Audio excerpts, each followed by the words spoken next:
you. We have a great panel here with us. We have Chitra Narayan ma'am, who is VP at Sairam Vidyalaya, Chennai. We have Namrita Kaur, driving hybrid learning at Army Public School, Delhi. We have Mayank sir, who's directing a very reputed branch of Durg, Krishna Public School.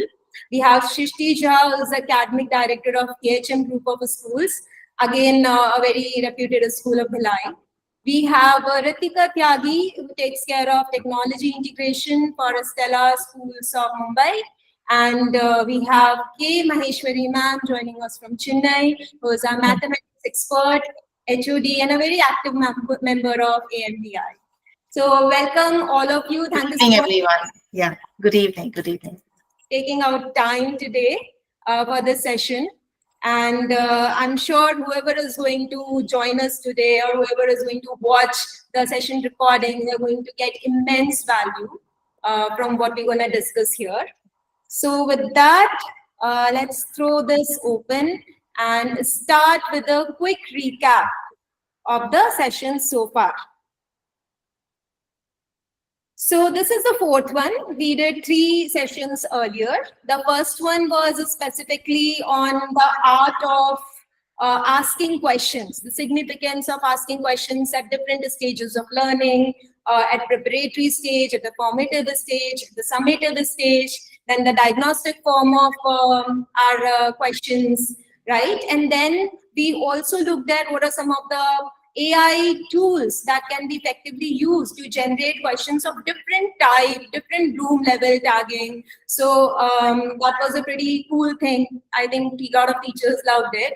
But we also saw some of the challenges that are there with the current language learning models, be it ChatGPT, be it Gemini, be it Claude, and how we can circumvent those challenges and create quality bank of questions using these AI tools. So this was the kind of essence for the first session. In the second session, we discussed our online and offline modes of learning, wherein we highlighted the pros and cons of both. So it's nothing like, this is good or this is bad. It's mostly contextual. So in what context, what channel or mode you should go with. So that was kind of covered in the second session. In the third session, we discussed the art of driving effective assessments. So therein we discussed the different kind of assessment, what are the primary goals of assessments, and from those goals, how do we derive the rubrics of assessment, the significance of defining a very well-structured rubric in first place, and then how do you go about it. I think Neha ma'am, friend of Namrita ma'am, explained it really well. And we then also looked at some best practices of driving assessments like immediate feedback and gamification. It was a very intense session. And don't worry, if you want a deep dive into any of these topics, all of them are there on the YouTube channel. You can watch it anytime. And that was a quick recap. Now moving on to the overall workshop review for this specific session, which is focused on reporting. So today, we will essentially cover 3 sub-themes under the reporting section. The first one, we are going to look at what is an ideal report for different stakeholders. So a report is something that is not just for student. It is also very important for the teachers to inform their pedagogy, for the principals, management, the administration, and also for parents. But the goals of all these stakeholders are different, and so the reporting metrics also have to be different. That would be the first theme. Then we would be talking about what essentially is required, or what are the prerequisites of designing these ideal reports. And then we'll go and look at some of the approaches of designing assessment, which is balanced and personalized. And thereafter, we will kind of look at few examples of holistic report and how technology can help us in creating better reports, which are more actionable, more insightful. Towards the end, I have something very interesting also that I'll keep as a surprise. So with that, over to you, Namrita ma'am, reporting for different stakeholders.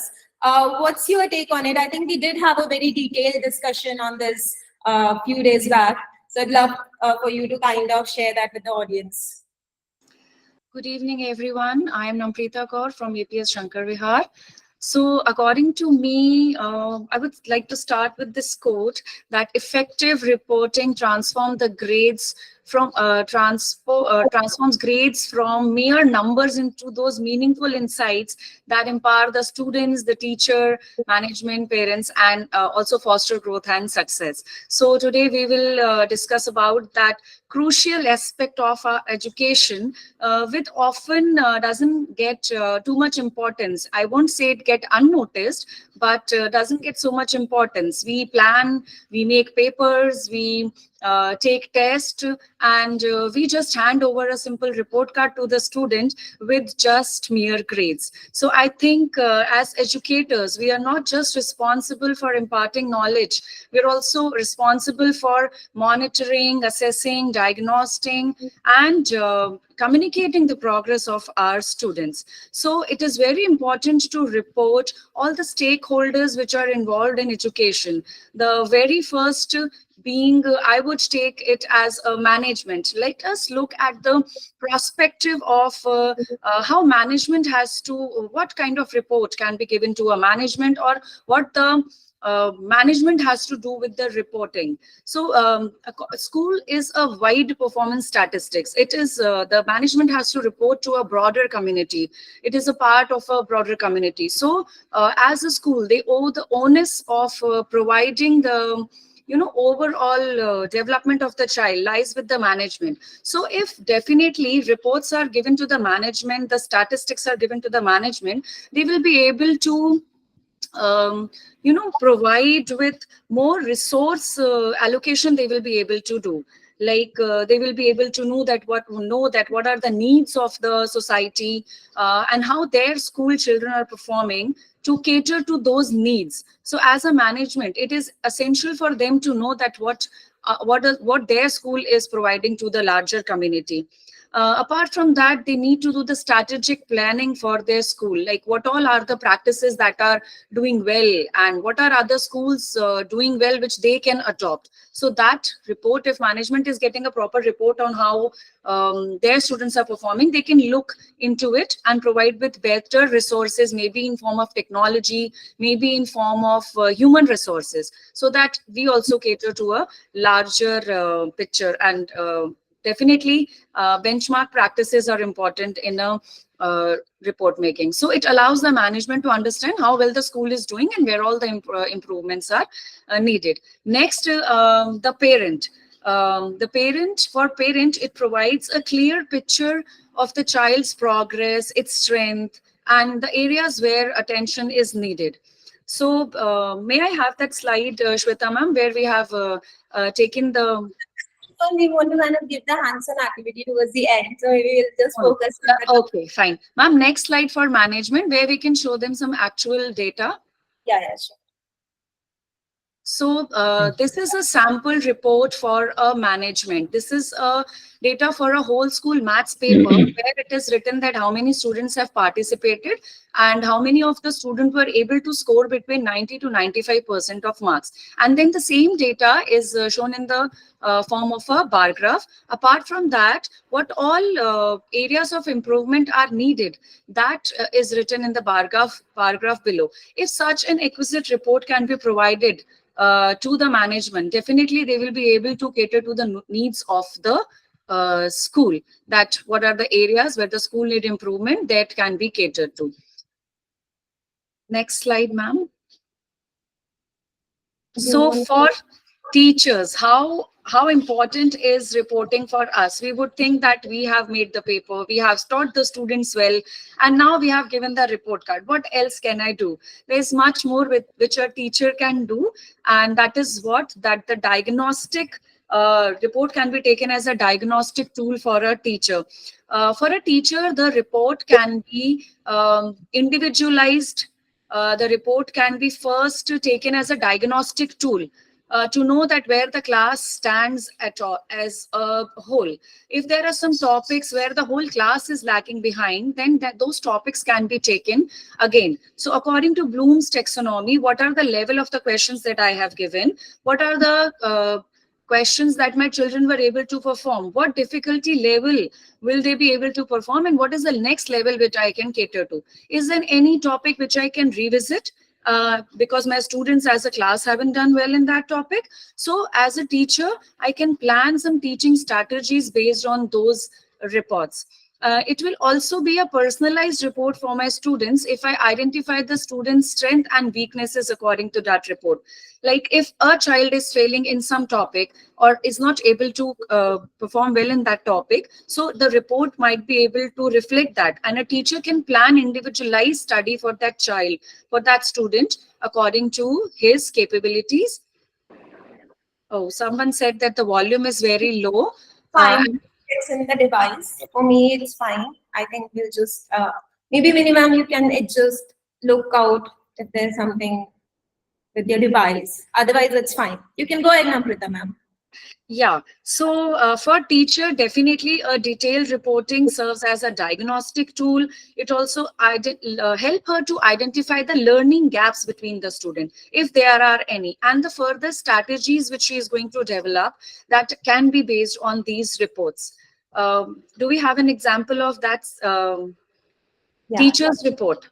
Yes. So this is the sample report for a class 10 question paper. Here I have collaborated. The question paper consists of 33 questions as seen in the report, and there are 7 sections where we have tried to create a report for. So for each question, we have given that how many students were able to answer that question more than 50 percentile of that question. They have got the marks more than 50% in each question. So after that, in the next table, the second table, we have created that how many percent of students were able to answer question number 1, how many percent of students were able to answer question number so and so on. And then we have determined these questions according to the topics. Like if for say by question number 1, question number 22 and question number 31 were of the same topic. So I've combined that, and in the third table you see that we have written the name of the topics, that how many students or what percentage of students were able to do the probability, or what percentage of students in my section C were able to do the linear equation well. So this kind of report for a teacher would fulfill to all the requirements that are required for a better result. Like if I know that my child has not performed well in a topic, arithmetic progression in class section C, the result is going below 50%, then I must take that topic differently. I have to change my strategy. I have to move to a better way to teach the students, as the whole class, as a class, they were not able to take that topic.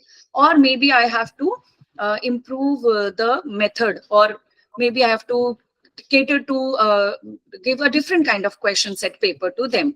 So that can also be seen in the form of a graph, which is beyond that, where topics are mentioned according to the colors. And I can see in the bar graph that my section A has performed extremely well in the topic, in any of the topic, and how section B require more attention towards that topic. So this kind of elaborate report, if a teacher could generate, I know it's time consuming to generate such a report. Maybe Shweta ma'am can find a different method for us and help us with an AI tool who can generate these reports for us in mere minutes. Though it took a lot of time for me to prepare the reports, but definitely I must tell you, these were really helpful for me. This was a half-yearly result, and during the finals, I was able to find out that where my children actually need attention. So Right. for teachers, definitely regular reporting, detailed reporting empowers us to provide more effective, more responsive, and supportive educational experience for our students. Next slide, maybe. Namrita ma'am, I just want to stop here and just give you a big round of applause. Like it is so beautiful. I think the whole essence is captured here, that the most important thing for a teacher is to know that what exactly are the concepts, or pinpoint the topics that where the students are lacking, And I understand, I myself am into data analysis and using Excel sheets. So I know how much pain would have gone into doing so much of work, but it's a commendable job. And I think the kind of insights that it gives is worth it. So that's why you did it in first place, right? Yes, it's worth it, because after that this I have seen actually improvement, because I could definitely pinpoint on the topics. I could definitely work on those strategies. Definitely, it was worth it, ma'am. Beautiful. So we will quickly touch on how it should be for students, some of the parameters. Yes, for students, definitely they know their I mean, they think that they know their power and what are their weak points. But when the question paper comes in front of them, the whole scenario changes a lot. So the ho sakta hai ki jo point those were difficult for them during the revision, they might be able to attend those questions. So for self-assessment, like these reports are very much essential for a student for self-assessment, so that they know what are their areas and strength, which they might know. They might be scared of doing that topic, but actually they could do very well in the exam. So the report might be able to tell them, yes, you were very good in that topic and you just were scared. So it might boost up their confidence at that level. And tracking the progress anyways, and definitely a bit of competition which is in the class by grades, we can also know that where the child stands, though not in mere in percentage, but definitely as a class they should know where they stand for their future planning, for the strategies, or for the careers which they want to take further. If he is excelling in some science topics, or if he is excelling in humanities topics, that would be able to be very clear according to the student's report. So what's the next slide, ma'am? Yeah, in the student report, yeah, as far as the comparison is concerned, I think we touched upon it in last session also. Even if we don't give, and a lot of people are in support of, not comparing the students to each other. So that is one angle to look at it. But at the same time, they need some goal. So giving them an information on what is the performance level of the topper, like, some top three, like that is your goal, and maybe the average. So the top score and the average score, so they get a benchmark to compare themselves, and they can, set their goals to gradually cover that gap. So I think that can be done. Now, I think one thing I want our audience also to do, let's not just, spoon feed, and let them also have some fun doing some activity. So I'm sure most of us would also resonate to parents. We kind of are in such a close terms talking to them on day-to-day basis, like very frequently. And we ourselves are, some of us are parents. So a quick hands-on activity, just let us know in chat box, what do you think could be some of the reporting parameters that should go in a parent report card, or something, something like a PTM report card that you would want to keep it in your hands when you're talking to a student's parent. So what do you think some of those parameters should be? Namrita ma'am, you can maybe, yes, Aruna ma'am, you want to share something? Can I speak, ma'am? Yes. Yeah. Instead of what is my take, I'll tell you that instead of saying that your child is not good in this, we can take that the child is able to do after one or two practices. He is not doing very well. He is very good in so and so, but little practice in this would help him.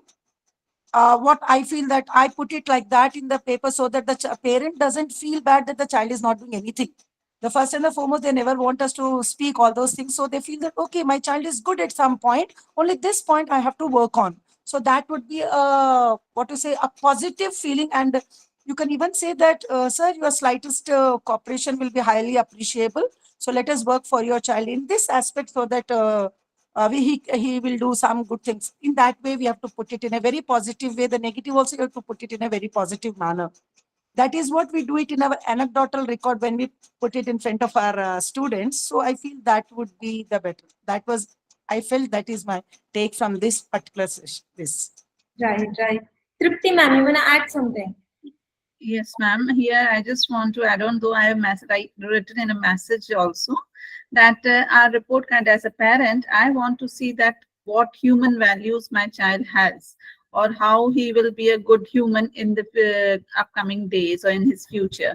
So this is very important, because marks and everywhere, one day he can get a mark, one day he may not get the mark, but the human values, how good, how respectable he is in front of his teachers or elders. So this is very important point to be added. As a parent, I need that in the report card. Very true, ma'am. Very, very valid point. I think behavior traits is something that usually is not present in most of the report cards, and it's as important as, and not as, in fact, even more important than the academics, like you very well mentioned. Mahel, sir, you want to add something? Yeah, Shweta. Basically, the report card should should communicate the strengths and areas of improvement for each child, right? Identified with the participation and discussion of teacher, the child, and wherever possible, the parent. So that it provides that valuable information to the parent, wherein they can support their child even outside the classroom. Right, right.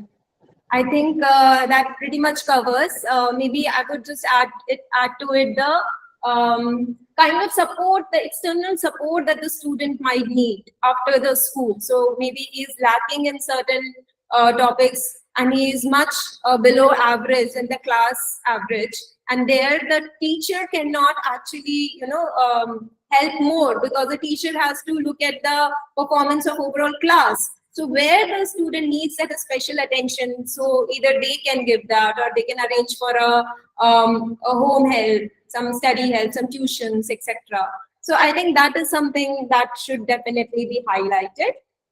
We did put a slide for this also, just to have a quick glance on what a parent might want. So they want to be informed about the academic progress, areas of improvement, and how they can basically support and engage in that learning journey of the student. And yes, like Tripti ma'am very beautifully added the point that what are the behavioral traits of that student in the class? Is he shaping up into a good, responsible citizen? So, right. With that, I think we'll move to next topic, good reporting prerequisites. And I'd like Shrishti ma'am to share some light, kind of some insights on this. Hello everyone, this is Shrishti from Bhilai, Chhattisgarh. Before I keep my point, I would want to ask everyone a question, and you can just comment in the chat box. What do we expect from the report? What is our expectation as a parent, as a management, or as a student? I would want you all to answer from all three point of view, and then we can have more discussion on that later on. And so continuing to the point where we were discussing that, what are the things that we should see, I feel that still, even after so many years, even after so many reforms have been done in the education sector, I feel that still parents and teachers also, from some point of view, we are still stuck into that grading system, who is going to come first, who is going to come second, who is going to come third in class. It is not about the individuality of the child, where the child, has what the child is capable of doing. So I feel we need to first of all overcome that mindset. Rather than comparing students from each other, they have to compare themselves. I think that is one important point. And slowly we can move forward into the other areas. Now coming back to the point that what are the prerequisites of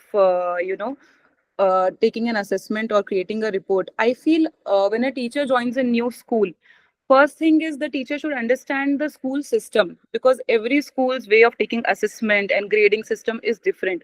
So we need to cater to that need first. uh, then one important point is, I think data is gold. And by data, do not mean, just numbers or anything. I think as a teacher or as a human being, we don't remember that what happened in the past week. So while creating a report, remembering things which happened 6 months back, it is quite tough. So I think having an anecdotal record of how the child has performed throughout the year is a good way, to access the journey of the child for one whole year when the teacher is creating the report. So I think anecdote is something which plays a very crucial thing while creating a report and taking the assessments of the child. Next thing is every child's learning style is obviously different, and I think already in previous sessions also there was discussion about that. Learning style of I cannot expect an elephant, a fish, or a monkey to climb a tree, and we cannot take the test according to that. Here I would like to give an example also. So previously where I was working, there was a small girl who was little bit on the backside of the class, like other in terms of learning style. Her learning style was quite slow, and we were doing some concepts in the class, and it was time for the assessment. So I decided, okay, let's take the assessment. Everyone has understood the concept, and I followed the process of differentiation in class, and she understood the concept. I made her understand through different concepts, which was quite different from other classroom. But while the major mistake that I did was taking the assessment in the similar way for the whole class, and it was not as I expected. The child was also quite upset, and so I discussed with my coordinator, like, what can I do here? So she told me that, why don't you try to take the assessment in a different way? So I planned again one different set of assessment for her, which was quite easier for her. The concepts were same, everything was same, only the way of taking assessment was different. And this time she performed so well, like, it was, I never thought that that child could do something like this. So I had happy tears in my eyes that time, because I have seen that child struggle throughout the year in the class. So it was something, I think it is not only about how you are teaching it, but the way of assessment should also be different as per the child's need. But I also feel that that was possible because I think in that school there were limited number of students in the class. But when you come to other schools in India, if we see, like, there in a class the strength is up to 40 or somewhere 45 students, so that time I think it gets a little bit tough. And this is where I feel that technology plays a major role. This is where creating technology, like creating apps, like Shweta in our school, she is doing some amazing work. And 2 days before only I had a meeting with my teachers in the school, and they reported me that yes ma'am, we can see a major difference because the students are taking interest now. So that is the thing, because when now the goal is, students are having what to say, uh, competition with themselves. They are not having competition with someone else. So I think that is one important thing. In where the strength is too much, technology can be used in a better way. And that is the point. If anything else I am missing out, Shweta, you can add in your points. So No, I that, think one thing that we never actually spoke of, and you just said it now, and it just hit me so strong. Like, I'm so glad that you just got it, the essence of whole thing, that what we are doing, that motivate the student to compete with himself. Right? It's very difficult actually, and there is a whole lot of science on bringing the student to that point, giving in that initial inertia to move. But yes, with technology, with personalization specifically, and this has happened only after the advent of AI. Until this, yes, it was not possible. because how much ever we say, even in currently in schools also, we are having a set of, like, ये ऐसे report card बनेगा, this is the system that we have to follow. And as a single teacher, as a single person, you cannot change it, so you have to follow that. So I think that is where the technology comes in, and that is where we can use it efficiently for each child. Right. So, like Srishti ma'am told, data is very important. Data is gold. And how will you capture data in first place? So for that, you need to make sure that whatever data you need to catch, that is specified.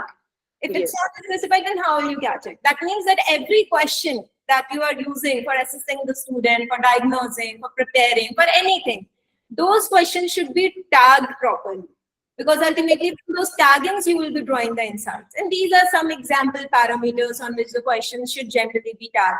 Its learning objective, what concept it is covering, what room level it is associated to, what is the difficulty level, what are some of the skills that specific question, it might be an academic question, but it might require application of some cognitive skills, higher order skills like critical thinking, analytical skills, etc.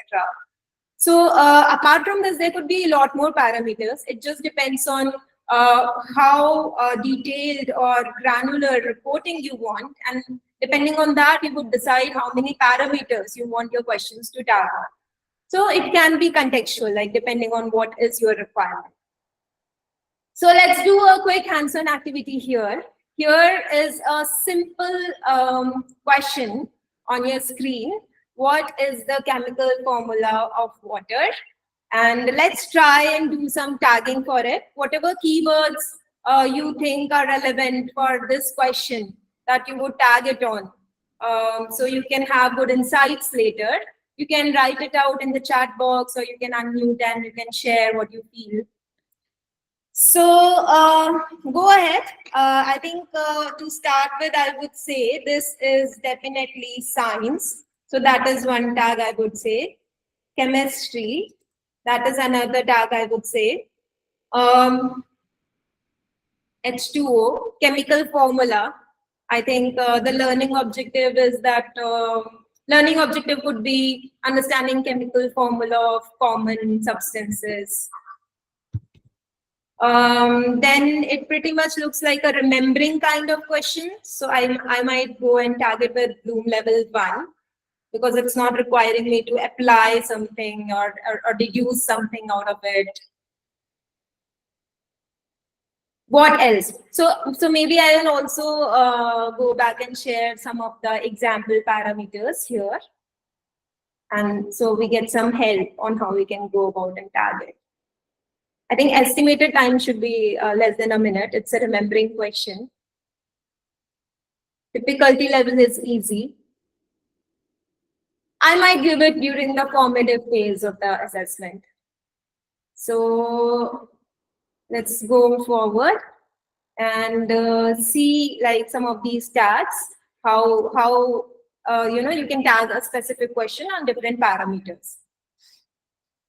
So with that, I think I would like to invite Tripti ma'am to kind of share her perspective on the balanced versus personalized assessment design approach. Srishti ma'am, over to you.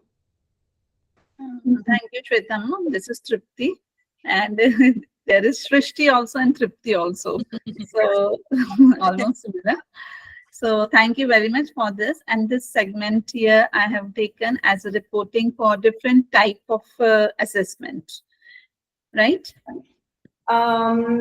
Different type of assessment. This is not different type of assessment. This is sorry, I had to invite Maheshwari ma'am. So she was to share on this.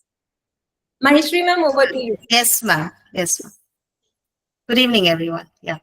So we are looking at the balanced approach and the personalized approach. Now, I just want all of you to just reflect back and put it in the chat box. How many times you come out of the class and you say, oh my God, this class is so difficult to handle. I wanted to finish this, and see, I have not done this. So that thing, a single, a 1/4 of what I have planned also. So just put it in the chat box. How many of you feel that, and how many times in a week do we feel that when we enter a class and we find, oh my God, I'm not able to do this. This child is very difficult. This class is very difficult to handle. Multiple How many times. of you feel that? 11, 12. So it was. So in a week, say you have in a week 7 to 8 periods. So out of 8 periods, how many times do you think you've find this difficult? I know. I think all of you will agree. It's most of the time. And I think it's also very subject specific. So in 11, 12, maths was something that maths, science. I think it's it's something which we are rushing through the portions. We don't have time for the portions, and the teachers really have to beg and borrow the periods to finish the portions. It's tough. It's really difficult, and yeah. So I think probably something to do with our approach, the way we teach. If we can change, we can try it out. So we'll look at what is balanced approach and what is personalized approach. And once we look at it, probably we'll try, we can at least one period in a month, maybe try it out. If suddenly, if we are not able to, implement, so let's understand what is a balanced approach and what is a personalized approach. And then we'll see if we can fit into our classes at least anywhere out of 7 periods in a week or 8 periods in a week. 6 periods they are not allowing to teach, so at least once a month we can apply this approach and maybe they get interested. So we'll just look at these approaches. So the objective of the balanced approach, as you can see, I hope everybody is able to see the slides, right? It ensures equal coverage of all the topics and the skills. So we, in general, we are just there's just, it's just being like we have so many lessons to be completed, so many topics to be covered, and these are the questions. This is the percentage for this topic. So it's a very standardized kind of an objective that we have. Whereas in so I'll do it parallelly both. Whereas in personalized, it's more like a student friendly. The approach is more student friendly. So probably like I have a few children who are below average, and there are some children who have some special needs, and some children who are above average, some are excellent. So I make 3 sets of papers, or I have a different approach when I'm teaching. So I have extra question bank there, or they have finished this textbook question, just give them some extra worksheet or something. Okay, you 4 sit and finish off this.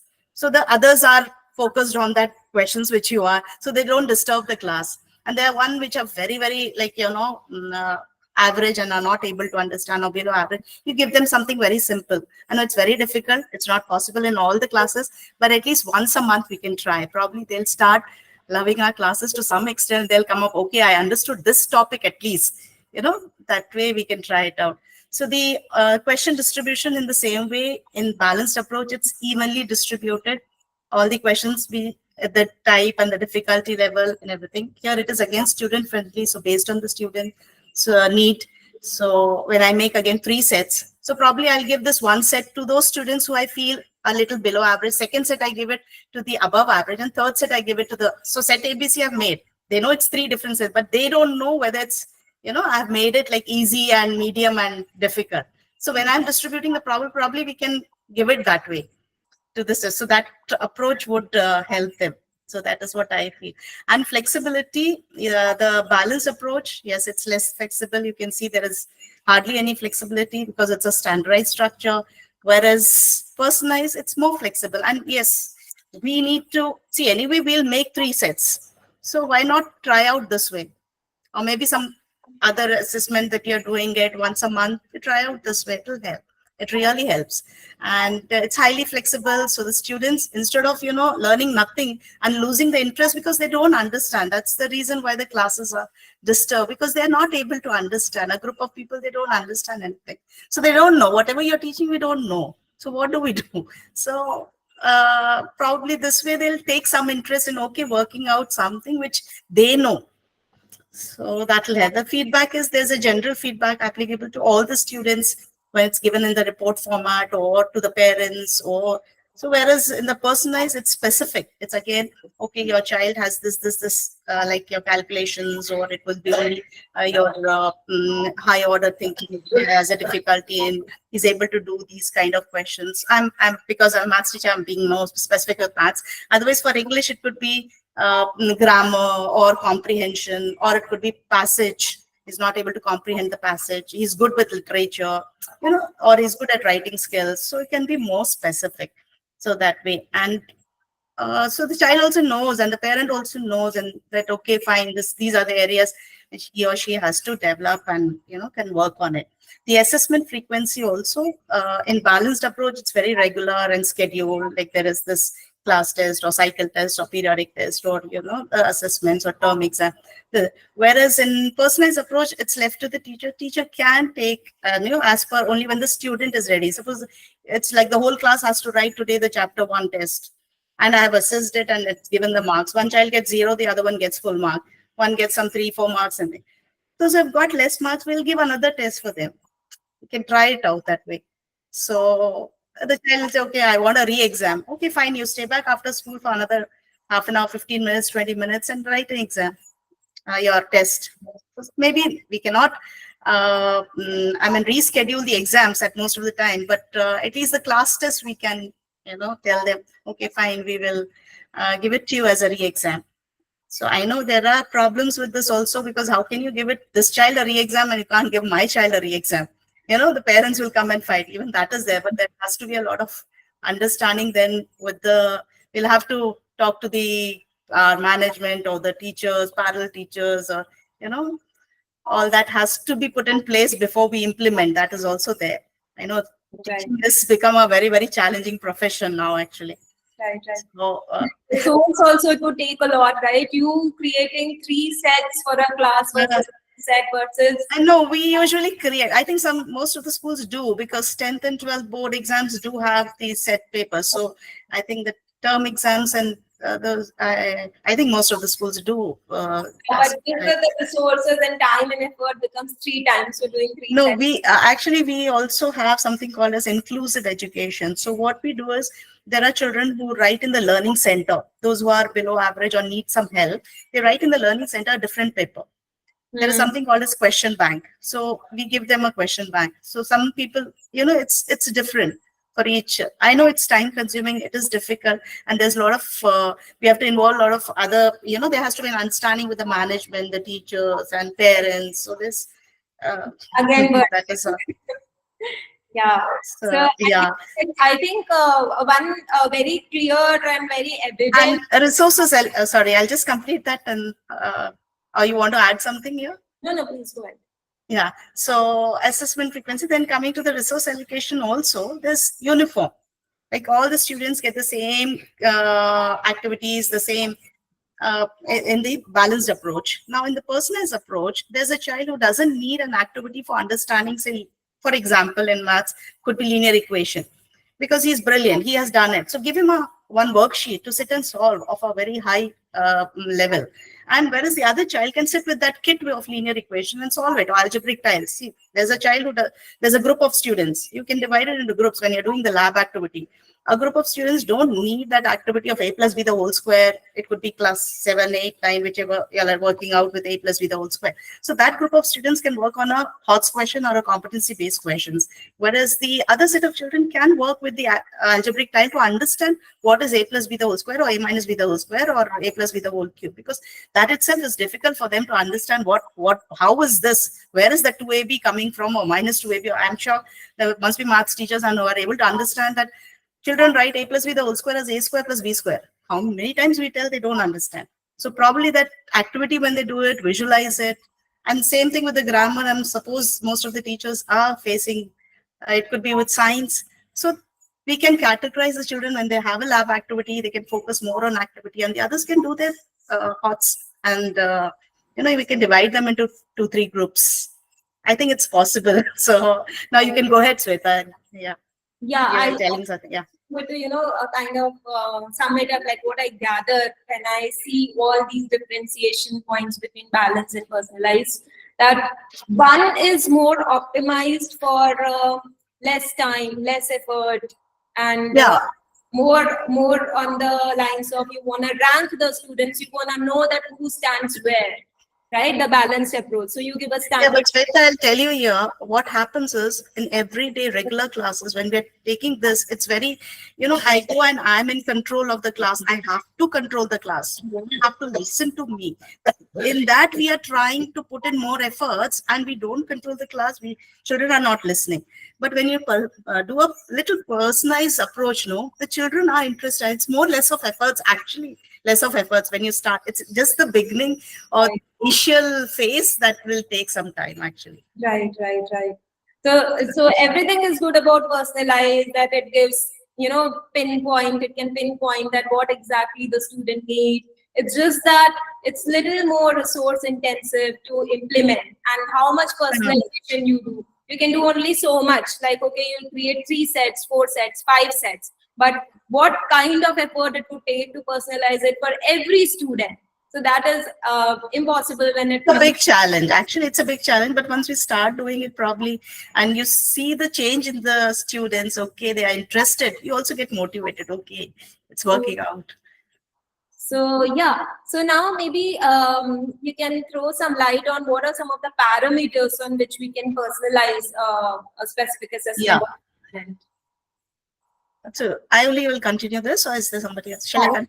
You can go ahead and maybe.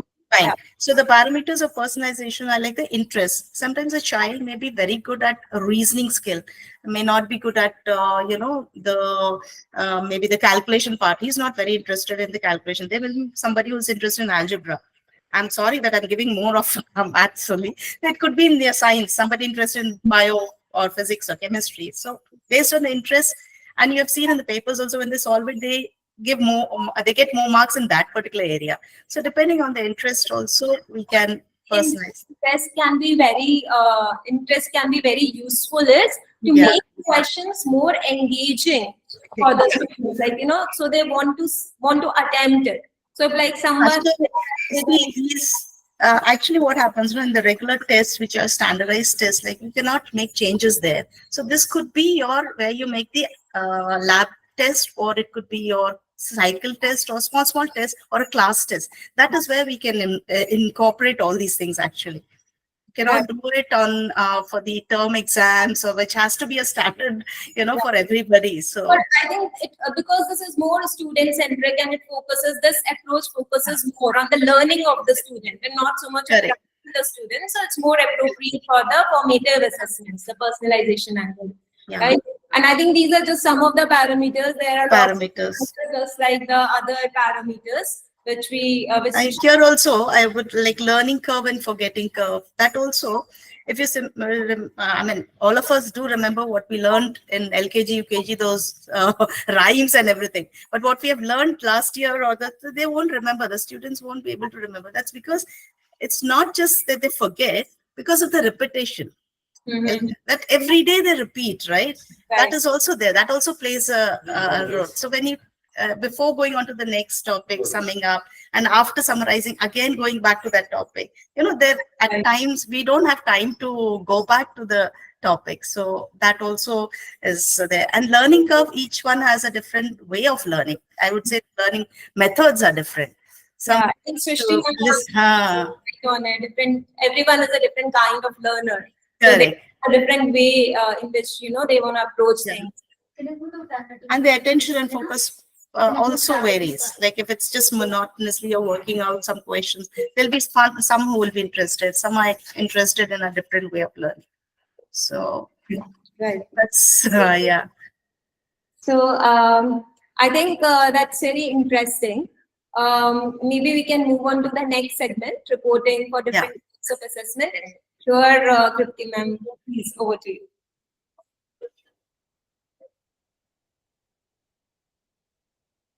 Kriti ma'am, you are Vivena, you want to add something to the previous topic? Your hand. Sorry, I was muted. So thank you, Shweta. No, it's my turn or the segment where I have to share the different types of assessment over here. So as you can see on the slide that there are different type of assessments. There are 4 major types, though we can add on as per the experience as well as our need.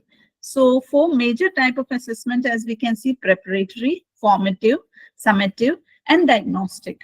These are the 4 main type of assessment shown here.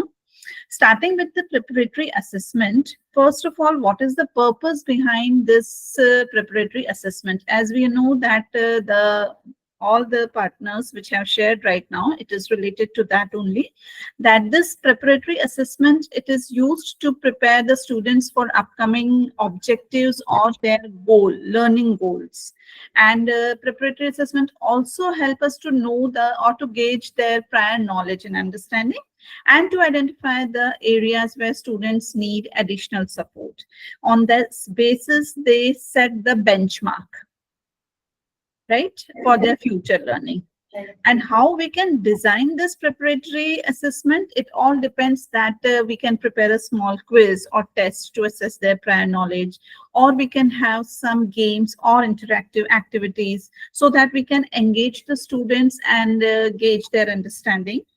Along with that, we can have some surveys or questionnaires to gather information. This will help us to know about students' interest and preferences. So this is how we can design that.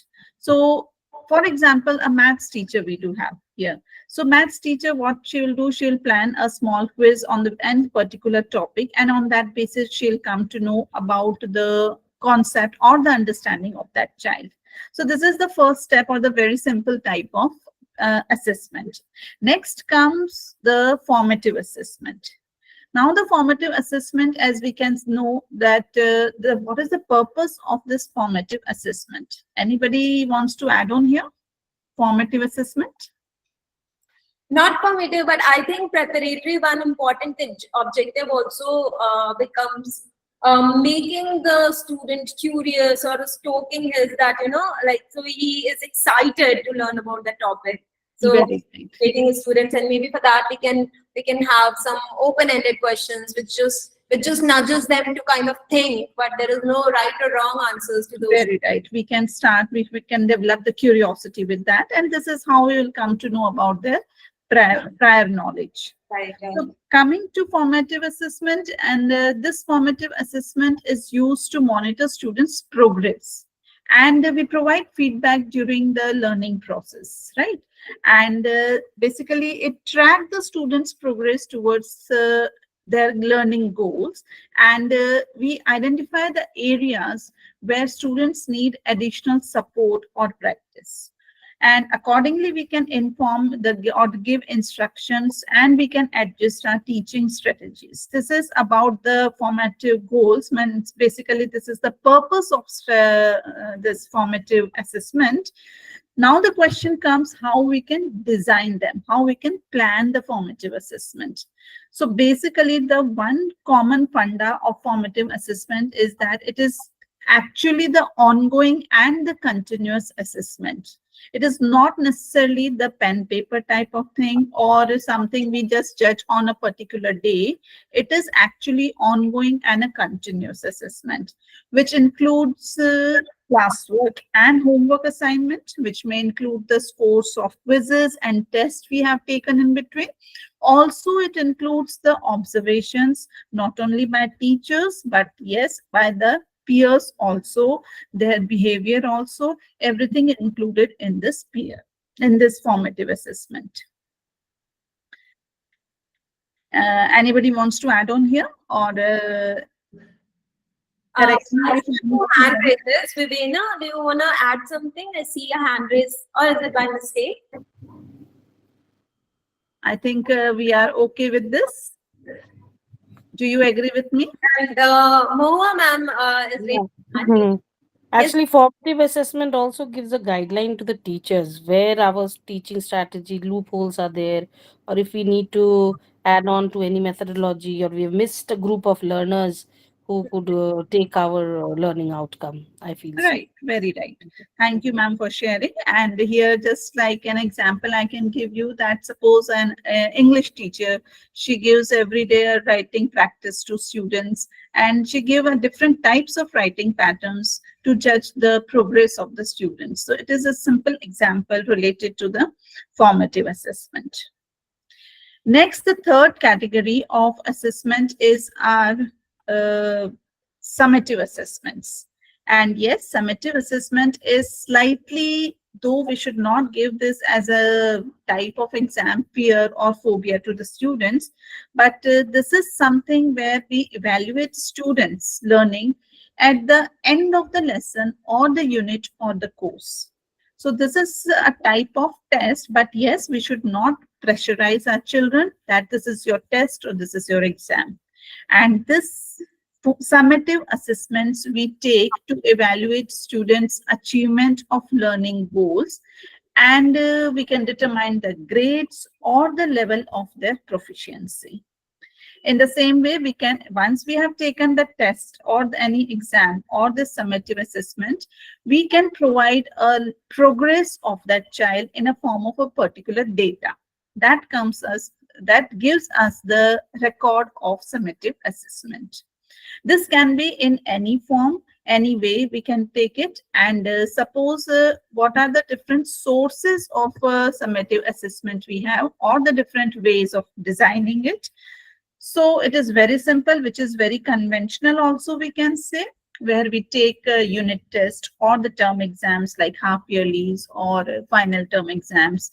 But yes, slightly we are coming up with the changes, like we are giving this in the form of projects or presentations, or we can make our own standardized test. There are different type of rules and regulations where states mandates are there, or accordingly state or central exams are conducted. There also they have a well defined or structured assessment type of thing. All these types of assessment come under summative assessments. I hope do you all agree with my concept over here? Okay, thank you, Shweta. And next, the very important assessment is our diagnostic assessment. As the word says, diagnose means to identify. And this is something related to be very personalized, and where we need to touch the point where a child needs special help, or you can say a support of the mentor. So the purpose of this diagnostic assessment is to identify students' strength as well as we can say weakness and learning needs. And it helps to identify areas where students need additional support, and we provide instructions and adjust our teaching strategies. And also it provides a baseline for measuring the students' progress over here. Accordingly, we plan our assessment with them, and to make this, as I involved in my previous assessment also, where we can have a standardized test as per the need of the child. As per the need of the child. Very, very important. So this is where we are judging at the minute level or at the specific level of the child, where accordingly we are planning the assessment to upbring that child. Very, very important. We need to just provide a support, help to increase the level of progress. And here, how we can do that? We ask the child to gather the information or the interviews or as per the interest of the child. So this diagnostic assessment is very close to my heart, and I want that we as a group or the teachers community should work on that specifically, though it is very, very what we can say that time consuming, or but yes, we need to connect with the child, then only it is possible to give the real report on the basis of diagnostic assessment. All others are very common and very generalized, but yes, diagnostic assessment, I do take it very personalized, which is very, very personal and gives the accurate report of the child, where I think we should be very true to that part. That's all from my side. And now, since we have prepared the 4 types of assessment, we can have the comparison of the whole of all the 4 type of assessment on the discussion basis. Right. I think one thing that also came to my mind was, formative and diagnostic should generally go hand in hand. Like you are doing, you are teaching something, and then you do a formative assessment to check how is the comprehension. And if there is some gap there, then you do a diagnostic one. Okay, where the gap is. Very right. Very right. Hand in hand together, it ultimately will prepare the student for the final summative one, wherein he actually has to fight with all other out there. So interesting. Thank you so much, Tripti ma'am. Thank you, Choitan. And now I'd like to invite Chitra ma'am from Chennai and Mayank sir from Durg to throw some light on what can be some of the important key elements for holistic reporting. Good evening, all educators. Myself, Chitra. I'm a biology person. So my perspective towards reporting regarding student, their education, everything would be little different. From when reporting starts, after the child enters inside the school, or the child is developing inside the womb of the mother? From when reporting starts? Please. Give me Uh, some answers. that's a very mind-boggling question. But yes, I think formally it starts after joining the school. But if we look at the I'm- physical level, No, no, no. I'm sorry to disagree with you. It starts from the time of conception. The mother, the parent, they keep reporting to one another. Same way to the family members. This is happening, that is happening. The doctor said this, that, everything. All this enthusiastic manner they keep reporting. And when the child is reporting to the school, earlier days, most of the children, they come with lots and lots of enthusiasm, maybe up to class 3. After that, slowly this exam and other thing comes. So coming to school becomes a bit difficult, because the child will say, today exam is there, today class test there, then I'm not going. Mother will say, no, no, no, today PD period is there, you go. This ma'am is there, she's going to give you these activities. Then the child will happily come. So there is a lag between attending the school and understanding how much the child has learned. This slight lag to be attended much earlier. Then it has to be attended. Here I would like to, since I belong to the previous generation and most of you mainly Shweta, and I see I'm attending almost so many webinars, and I'm really feeling happy that the young generation is talking so much about education. So education is going to be mind-wobbling hereafter. It's going to reach the peak, whether it is Everest is the peak, or K2 is the peak, or next level due to tectonic plate elevation, whatever the peak is going to change into, education is going to reach its real heights. That is undoubtful. So here, the point is, previously we used to have many members in the family, or family size is small, but then also small gathering, weekends gathering, or some function gathering, minimum 30-40 people. And the child will be monitored by the entire family member. Whether they prize the child, or they teach the child something, or they do something, the parent never opens their mouth. Even the child complains, the parent will say, it is only for your benefit. So the child is learning from the entire family, which we can call it as a community, or the street. That entire street will help them, because the child goes out. It is playing with the entire street people. So one child is one way, another one is another man. So it is able to understand the collaborative aspect. Winning or losing is not the problem. Participation is the problem. But nowadays, how it has happened? No, you are entering into this, you have to get a prize. You have to win. The child is unable to win. The child is feeling very sad. So next time, what is happening? The child is not willing to participate in anything. So now, what are we supposed to do? So we used to say cognitive skill, 21st century skills. Okay, what are they? Are they newly invented? No, they are existing. From the very beginning, they are existing, but we have not tagged them with anything. The child is understanding. So the mother will keep monitoring. This is the age. 3 months, okay. The child is born. Whether the child is responding, you are calling the name. One person will call with the different names. Pavan child. Sorry for Tamil, because all the Tamilians, they use this word. yeah, Each time, whatever is the name, the child will turn. What does it say? The hearing organ is good. Some noise, something.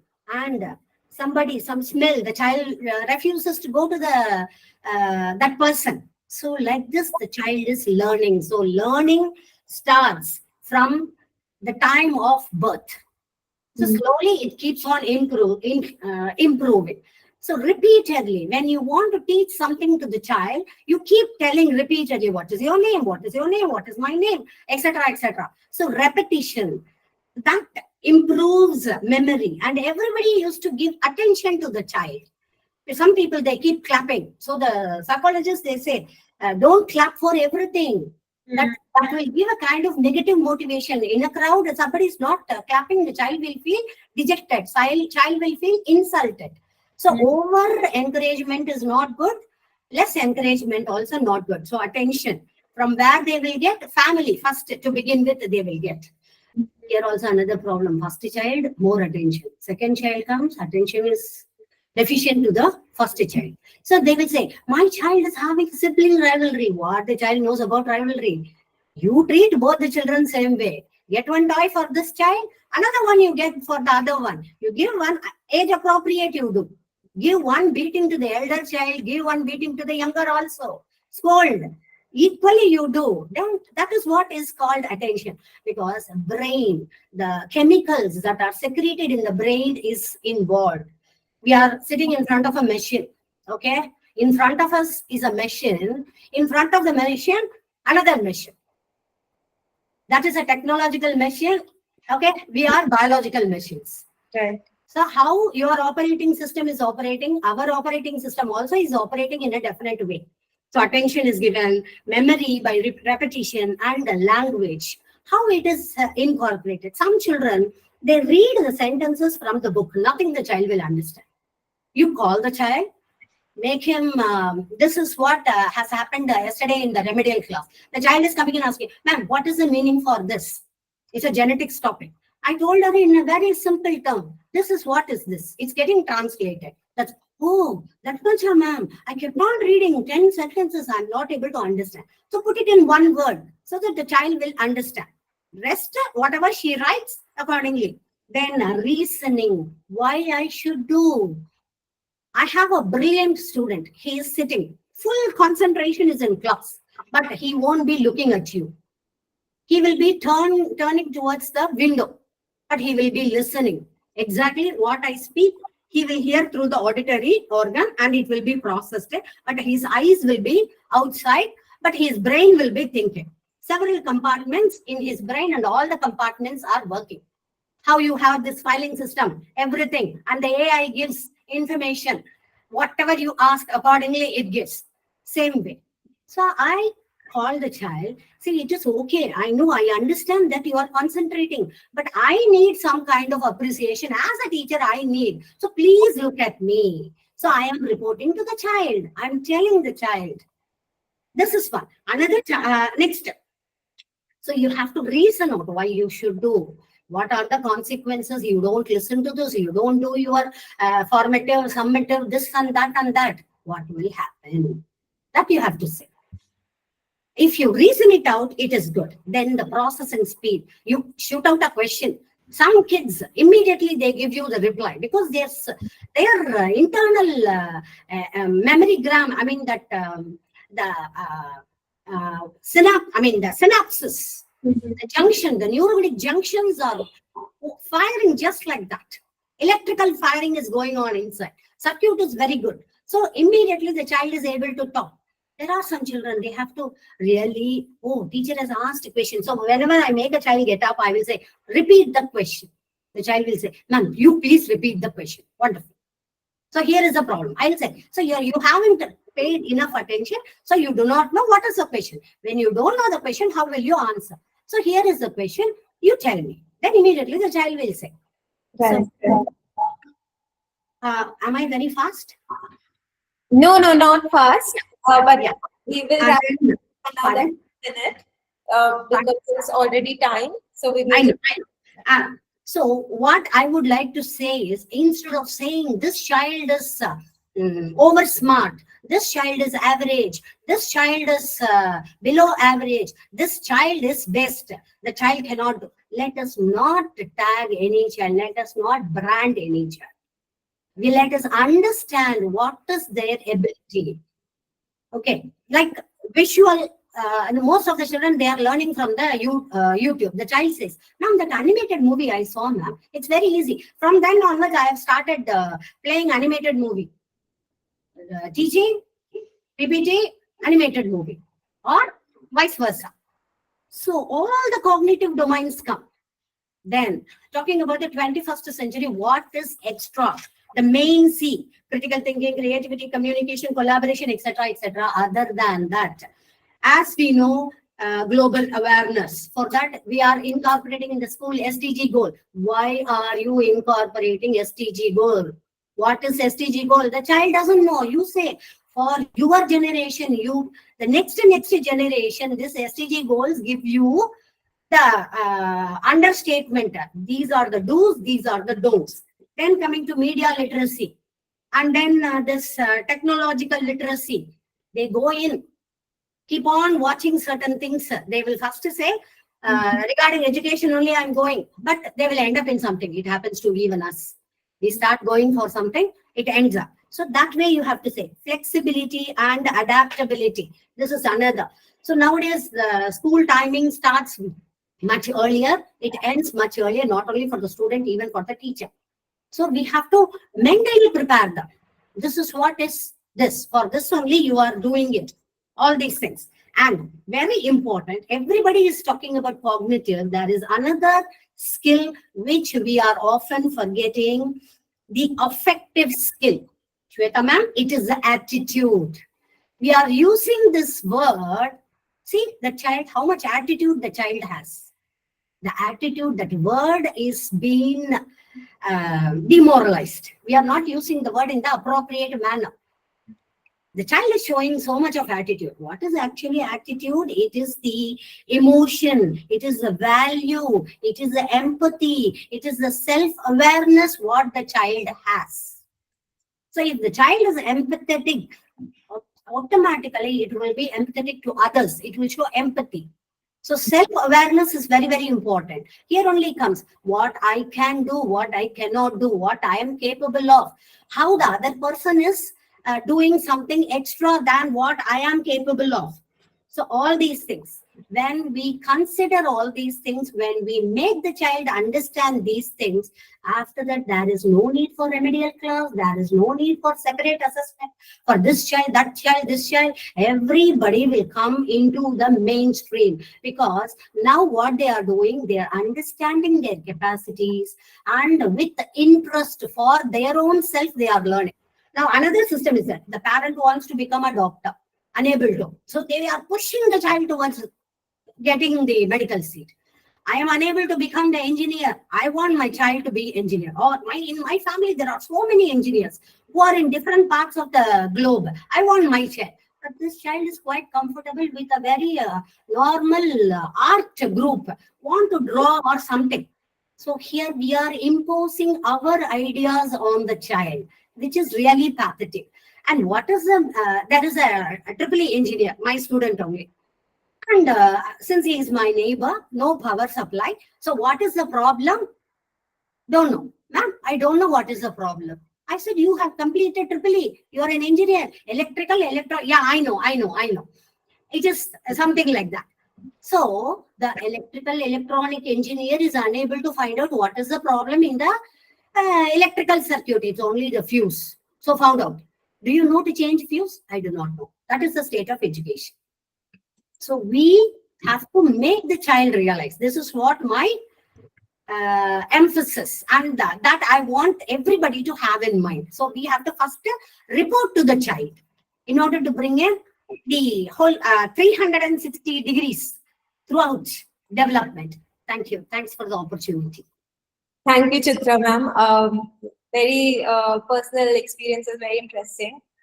I would invite Mayank sir to, Chitra ma'am give lot of examples and navigated everything in depth.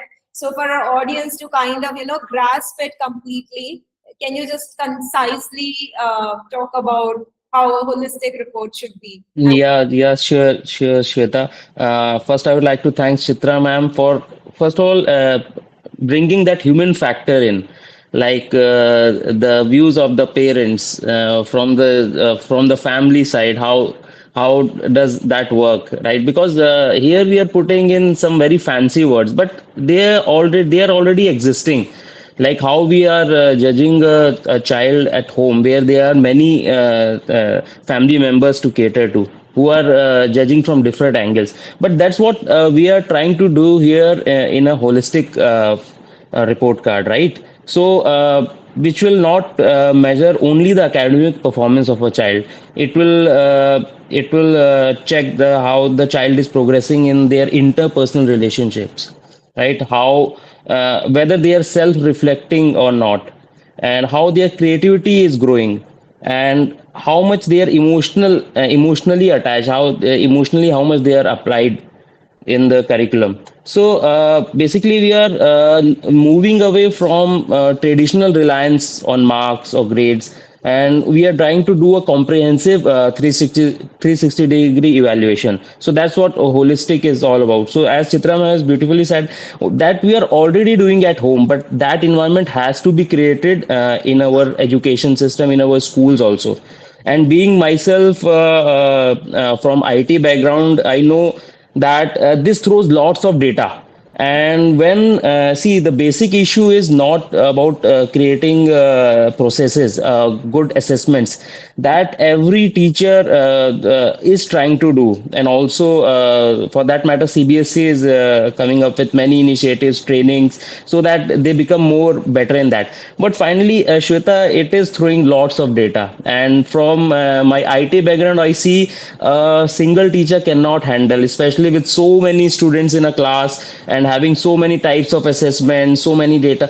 So that's where you come up, right? So where you are handling the data, and which caters to one single child, which tells the student like, these are your strengths, these are your weaknesses, which tell the parents that yes, you are also involved in this process.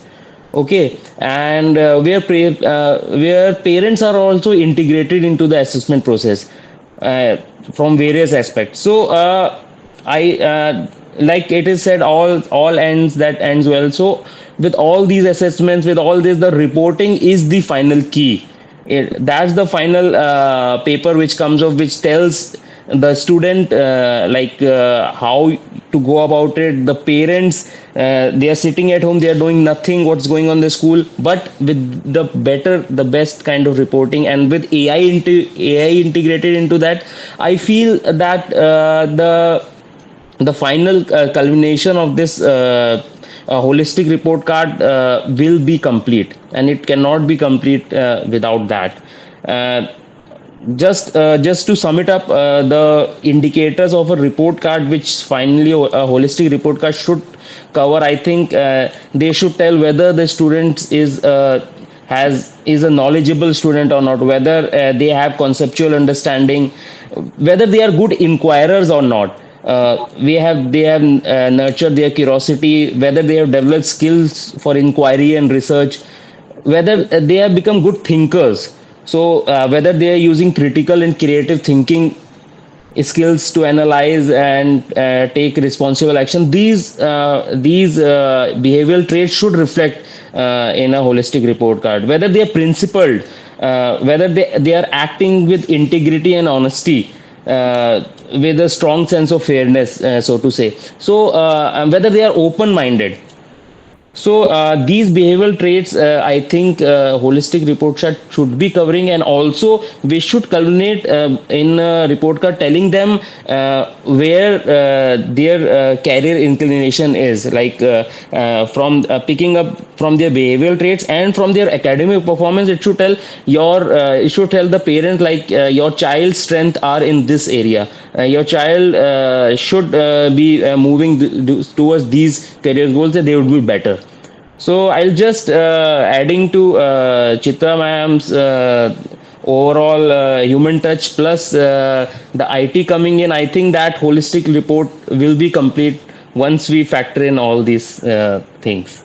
That's what from my side, Shweta.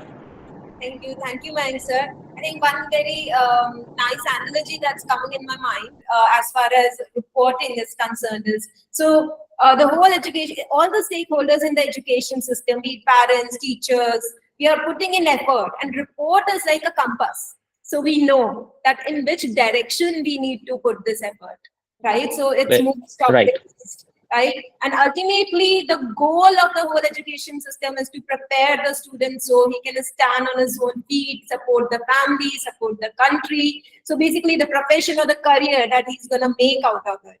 And These three elements are the three strong pillars that one needs in place to define a a beautiful career for himself.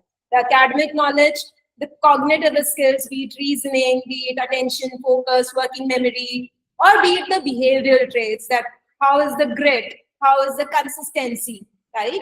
So I think with these three important metrics, we can easily define what is the career inclination of the student, and we can provide them with the aid very early on. We can help them with career discovery so that they can nurture their strengths, and they can kind of move in the field where they have competitive advantage with the rest of the world.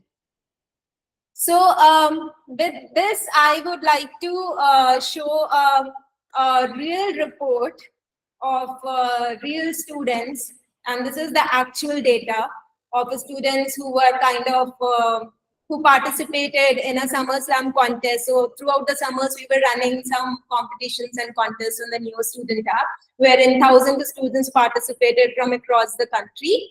And as we can see, that there is an academic section which is highlighting the strengths, like it is highlighting that where the average score of the students are. And then there's a cognitive skill, which is telling like numerical aptitude, analytical, observational curiosity. So the overall graph here, it is representing the metric of that specific subject, cumulative of all the concepts that were being tested in that specific subject. Behavior traits, for example, consistency is gauged from how frequently or how in what disciplined way the students were doing their daily goals, whatever were assigned by their teachers, were they finishing it before the completion time. So that defines consistency. Grit is something, if the level of question is increasing, do they still complete the quest or they just drop in between? Focus is something that are they able to read through long paragraphs with attention, with focus, and still answer, or is their working memory little less, so they are able to comprehend only shorter cases, right? And social skills, that how they have collaborated with other students to gain some metrics. And from all the data, this data is specific to Durg Bhilai region. So that is kind of the place where I spent a lot of bringing up years. And these schools were also, most of the schools were from there. So Srishti ma'am's schools, KHM is there. MGM, my school is also there. KPS was also there, along with few more schools. And here we find that one of the top profession that kind of emerged was financial analyst, because the students were really good at maths, they were good at numerical aptitude. And apart from this, we were also running some professional quizzes. So they were really very adept with the financial literacy or the basics of finances. I think that was one subject that Mayank sir spoke about also when we met, that how he has implemented that vocational subject in his school. So I think that's showing up, the effort is showing up here, Mayank sir. So yeah, so these are the 4 important areas, and I think some insights, some actionable insights as well, that okay, so this is the reports of what the school should do next. Maybe they can arrange for a expert workshop, so students get to know a little more about careers in finance. They can introduce group activity in classes, because the social skills that emerged out were like really low. And we can deep dive into foundation skills of science. So science was something that scored less compared to other subjects. So yeah, that can be kind of looked into in more detail. So how do you like this for a holistic report? Give some comments, or how are you feeling, Mayank sir, seeing the result of a lot of the students are from KPS and KHM. Pretty happy actually. Right. So this was a surprise that I was keeping for, in between. One more surprise I have towards the end. So, but yeah, this is one sample holistic report that schools can also use for kind of capturing the overall status of their students. And with that, now I would like to invite Ritika ma'am, our final and most important topic, that how technology can, help you achieve these kind of reports, because it's not possible without technology. So what is the role of technology here that finally resulted in this kind of report? So Ritika ma'am, over to you. Thank you so much, Shweta. And I'm conscious of time, so I'm going to quickly cover the role of technology in creating a good report. So when we are talking about preparatory, formative, summative, diagnostic reports, where we are talking about the key elements, and the sample report that is generated by Neo AI that Shweta had shown, which is amazing. And this shows how technology can be used as a powerful tool to collect the data, by saving the time. So these days teachers, they face the problem, and I was reading the chat box also, where there was this query that how do teachers, when they have this syllabus completion on their head, how do the teachers take out the time for the assessment and for creating good reports? So I think technology is a really good tool, and AI now that we have can be used by the teachers, so that they can ensure consistency and accuracy. They can save time, and they can also reduce human error using technology. They can capture a wide range of data when we talk about attendance, when we talk about grades, behavioral skills, core skills. So technology plays a very important role over there. The second point would be real-time data analysis, where as teachers, we can get the insights into students' performance immediately when we are talking about technology. So technology helps us to aggregate the data together, helps us to identify the pattern through clustering. We can see the performance of the class, the behavior of the students, the engagement that the students have shown in a particular lesson. And then we can identify these patterns and trends and design the new lesson accordingly. And we can also export these reports using technology and share with the parents, which is a key element when we are talking about. So it's not just a verbal feedback that we are providing to the parents, or just the grades that your child has got this much marks. Uh, am I audible? Yes, you're audible. Okay, so we are using technology to have informed and good reports that we are giving out to the parents, so that they can also make quick informed decisions. The third point over here would be to provide personalized reports, which is the need of the hour. We need to have detailed insights into individual student performances. We need to tailor educational approaches to individual needs in the classroom. And with the help of technology, we can identify the student's strengths, the areas of improvement. I'm a math teacher. So if I tell a student that you have got around 70 out of 100 in math, that doesn't help the student, honestly. So if I tell him that you are struggling in trigonometry, let's say, and in trigonometry this is the heights and distance is the subtopic that you're struggling in, so that is really helpful for the student, and he or she can plan accordingly. Now if you have large strength in a school or in your classroom, then it becomes humanly impossible to provide personalized reports and attention to the students. But using AI and technology, this becomes really very handy.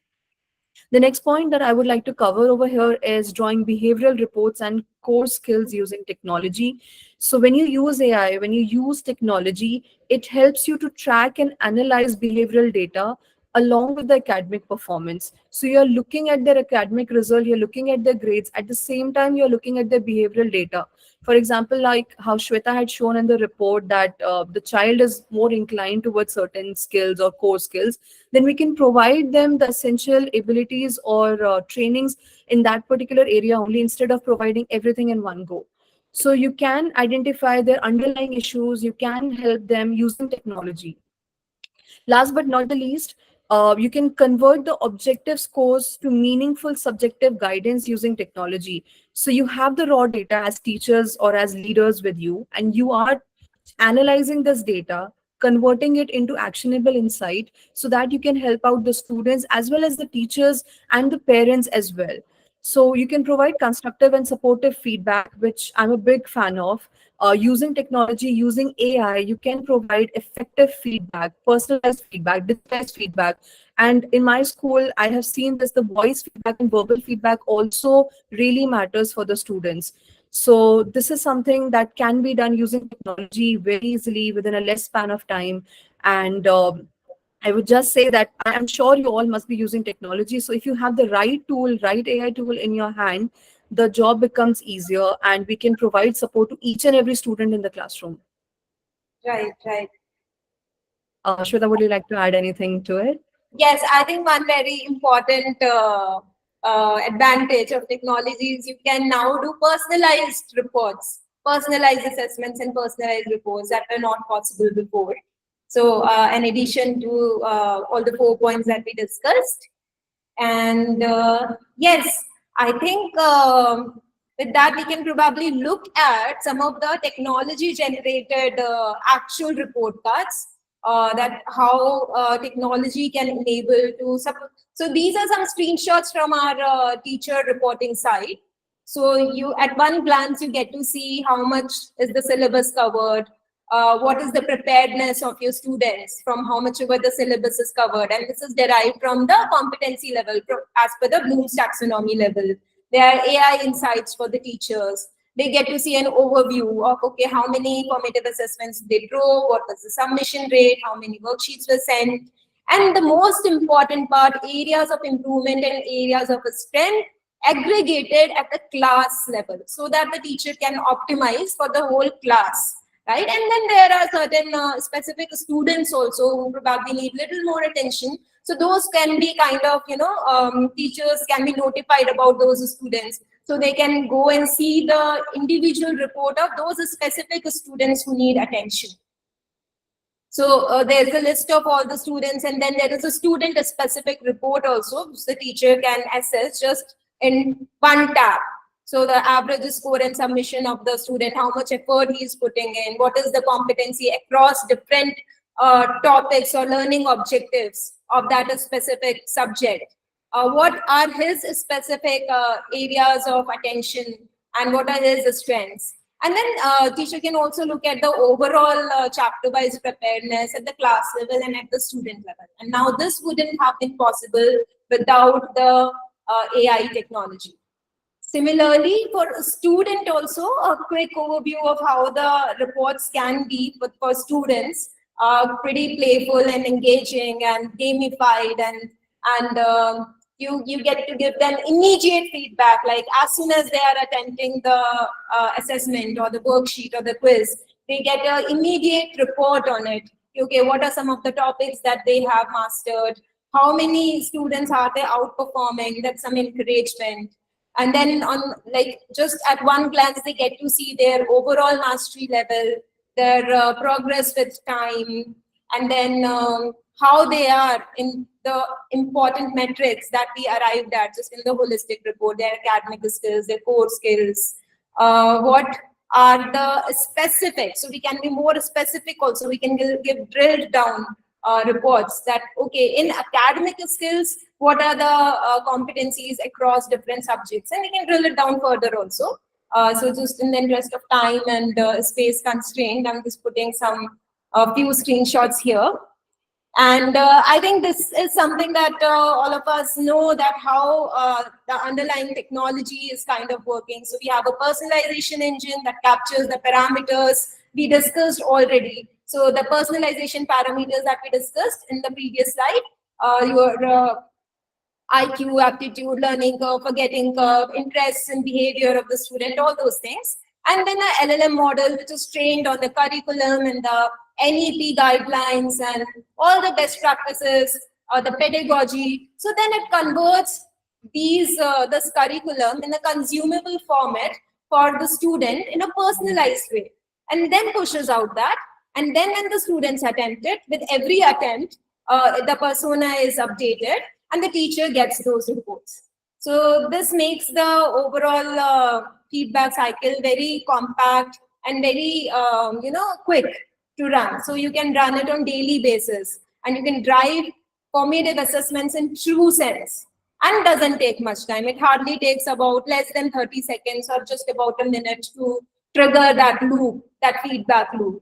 And the more consistently you are running or you're triggering that feedback loop, the more rich your data would be, the richer your reports would be, and the more better decisions you would be able to take.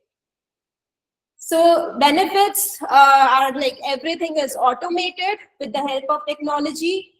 Detailed analysis can be done with the help of technology. and you also get insights on how to fill the gap that has emerged out from the formative assessments. So with that, I think we can conclude the session here since it's already time. And I would like to thank all the panel members and the audience for coming here, joining us on Saturday evening. And just want to declare that we are running a Monsoon Marathon contest also, wherein we would be awarding a very special certificate of appreciation for these three categories: outreach champion, dedicated nurturer, holistic excellence. And it's already like the details are there in your new assistant app as well, how you can participate in this contest.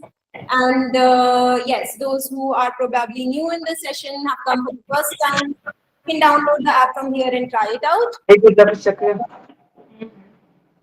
I will be now sharing the feedback form in the link, sorry, in the chat box here.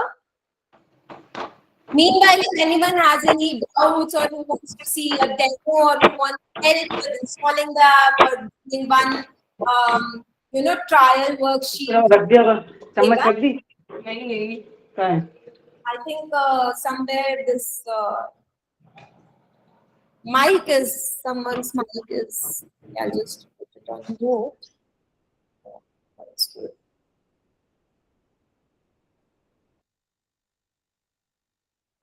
Shift to the last slide.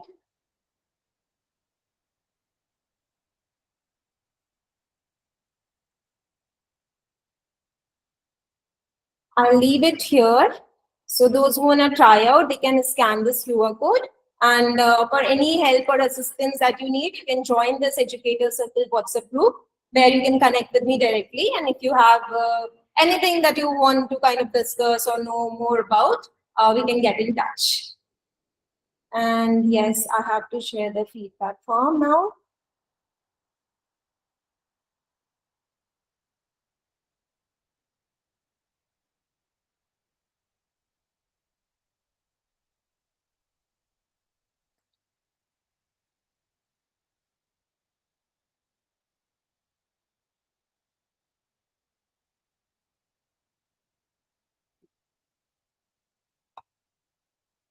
So it's right here in your in your chat box, and I have pinned it for everyone. So once again, thank you. I think it was one of the most insightful session. Very interesting. I loved my time. All the things that came from all the panel members. So thank you, everyone. Thank you, Ritika. Thank you, Srishti. Thank you, Tripti. Thank you, Maheshwari. Thank you, Mayank sir, Chitra ma'am. And do let us know how you enjoyed the session. And let us know in comments also what you like most. How would you like to other sessions to be arranged or structured? Yes, I understand. I think the time was something. Maybe we will have to give. Hello. Hello, Shweta. Can you hear me? Yes, Lata ma'am, I can hear you. See, my submission is that you have logged some of the worksheets. Okay, we have like chapters in the index which are like poems and all. So we want you to unlock them so that we can send them to the works to the students. All right. So which chapter you want to be unlocked? Like in class 12th, my mother at 66. I'm a language teacher of English. Acha.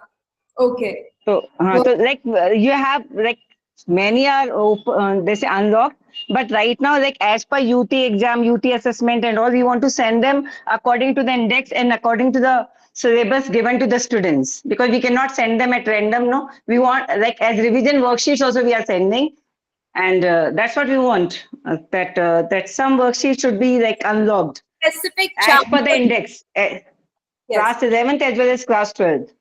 Got it. So and one more thing, like we are filling this Google form right now. that Mhm. feedback form, do we need to fill it again when you send the YouTube link? Because we've been attending the sessions right from the beginning, the very first session till the till date. Only once, only once. So Only once. Na? yeah. So like now you fill the feedback form, then I post it along with the YouTube link. At that time, I will put some questions also from the presentation itself, from the session itself, so that we can make sure that whoever is filling the feedback form has actually watched the session. So that would No, it's not for those who are attending it regularly. My submission is that. no. You can go there and do it. Okay, thank you so much. Yes. And yes, about the chapters, if there is any specific chapter that is logged right now and any of you want some unlocking of chapters, you can drop me a text and I will get my team to probably unlock it. Right now, there is some logic behind it that, okay, only if so many worksheets are sent from the previous chapters, then the next chapter will kind of unlock. But if there is some urgency, you have some unit tests and you want to send from a specific chapter, so then you let me know and I'll have it enabled for you. We will not have two different feedback forms. It would be the same form, which will be edited to include some questions from the session for those who are not watching it live and who might want to watch it later. So you just have to fill it once.